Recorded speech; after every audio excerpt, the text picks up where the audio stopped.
الحمدللہ وحدہ والصلاة والسلام علی من لا نبی بعدہ۔ معزز السامعین، صلاۃ التسبیح ایک نفل نماز ہے، بہت بڑا ثواب اس کا احادیث پاک کے اندر لکھا گیا ہے۔ ترمذی شریف کی ایک روایت سے اس کی فضیلت معلوم ہوتی ہے کہ کتنی فضیلت والی نماز ہے، کتنی اہم نماز ہے۔ اللہ کے نبی صلی اللہ علیہ وسلم نے اپنے چچا حضرت عباس رضی اللہ تعالیٰ عنہ سے فرمایا کہ اے چچا، صلاۃ التسبیح ایسی نماز ہے جو انسان کے سارے گناہوں کو معاف کرا دیتی ہے، اگلے پچھلے چھوٹے بڑے سارے گناہ معاف ہو جاتے ہیں۔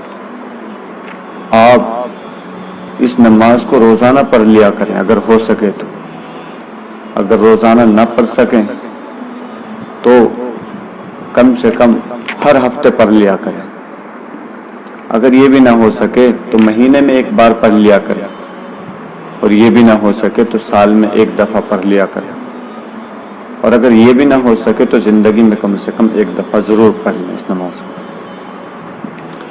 اللہ کے نبی صلی اللہ علیہ وسلم نے اپنے چچا سے بڑی تاکید کے ساتھ فرمایا۔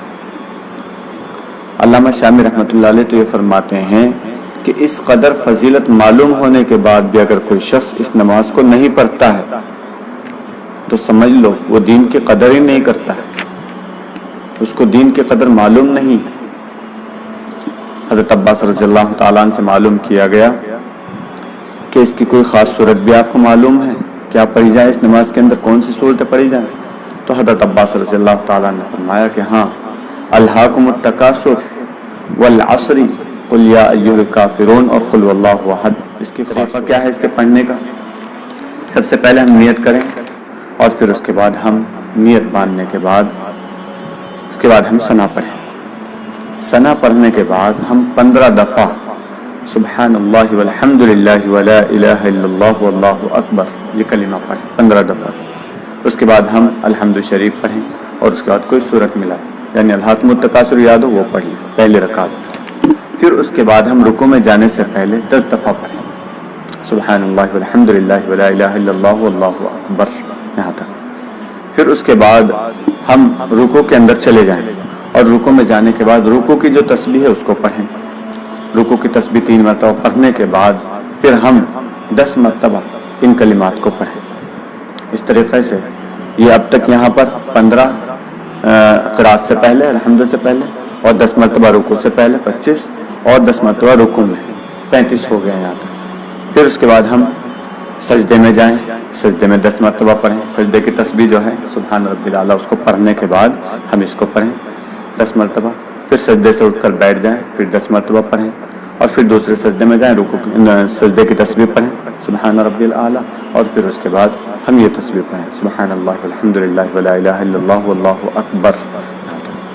اس طریقے سے ایک رکعت ہماری مکمل ہو گئی، اور ایک رکعت میں 75 دفعہ یہ تسبیح پوری ہو گئی۔ پھر ہم دوسرے رکعت کے لیے کھڑے ہوں تو الحمد شریف اور سورت سے پہلے 15 مرتبہ پڑھ لیں، الحمد شریف اور سورت کے بعد یعنی رکوع میں جانے سے پہلے 10 مرتبہ پڑھ لیں، اور پھر رکوع میں 10 مرتبہ رکوع کی تسبیح پڑھنے کے بعد، اور پھر رکوع سے کھڑے ہو کر سیدھے کھڑے ہو کر، اور پھر سجدے میں، اور سجدے سے اٹھ کر، اور پھر دوسرے سجدے میں 75 مرتبہ اب ہو گئی۔ اور پھر ہم بیٹھ کر التحیات پڑھیں، التحیات پڑھنے کے بعد پھر کھڑے ہو جائیں۔ چاروں رکعتوں میں اسی طریقے سے ہم یہ تسبیح پڑھیں، اور اس طریقے سے 300 مرتبہ ہماری یہ تسبیح مکمل ہو جائے گی، اور اس طریقے سے ہماری یہ نماز مکمل ہو جائے گی۔ ترمذی شریف کے اندر اس کا ایک دوسرا طریقہ بھی لکھا گیا ہے، وہ یہ ہے کہ ثنا کے بعد نہ پڑھیں، یعنی الحمد سے پہلے 15 مرتبہ نہ پڑھیں، بلکہ الحمد اور سورت پڑھنے کے بعد 15 مرتبہ پڑھیں، پھر رکوع میں 10 مرتبہ، رکوع سے اٹھ کے 10 مرتبہ، پھر سجدے میں 10 مرتبہ، سجدے سے اٹھ کے 10 مرتبہ، پھر دوسرے سجدے میں 10 مرتبہ، اب دوسرے سجدے سے اٹھ کر بیٹھ جائیں، پھر 10 مرتبہ پڑھیں، اور پھر کھڑے ہو کر ہم دوسری رکعت کریں۔ اسی طریقے سے ہر رکعت میں، یعنی دوسری رکعت میں بھی ہم التحیات کے بعد التحیات پڑھیں پہلے، اور پھر 10 مرتبہ یہ تسبیح پڑھ کر تیسری رکعت کے لیے ہم کھڑے ہو جائیں۔ تو یہ دونوں طریقے ہیں، دونوں طریقوں کے مطابق یہ نماز پڑھی جا سکتی ہے۔ 4 رکعت ایک سلام کے ساتھ بھی پڑھی جا سکتی ہے، اور 2 بھی پڑھ جا سکتی ہے، یعنی 2 رکعت ایک سلام سے، 2 رکعت ایک سلام سے، اس طریقے سے بھی پڑھی جا سکتی ہے۔ دونوں طریقے، بہتر یہ ہے کہ 4 رکعت ایک سلام سے پڑھی جائیں۔ اللہ تبارک و تعالی عمل کی توفیق